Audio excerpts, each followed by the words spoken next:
everything we can see at the moment suggests that the overall environmental impacts of this will be very, very modest. But I think there is understandable frustration about... Hey now. We've been down before, you know.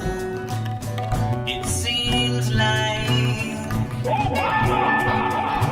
whirlwind of past lives, slave ships sailing the ocean to realize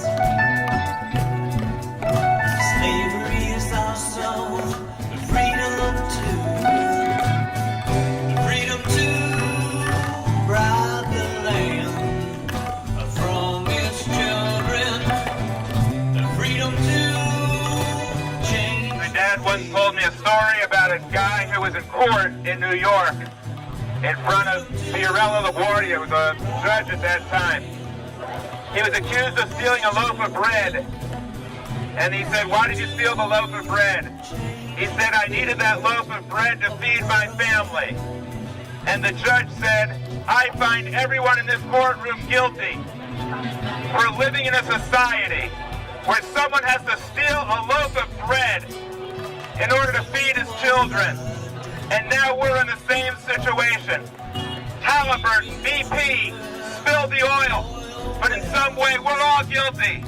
We're all responsible for living in a society in which we depend on fossil fuels, which cause so much global warming and other hazards to our environment. We should be pressing for alternative forms of energy and using all of our resources to develop that.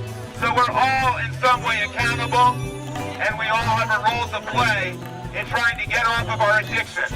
And when we do that, the environment and the economy of the United States will reap huge rewards.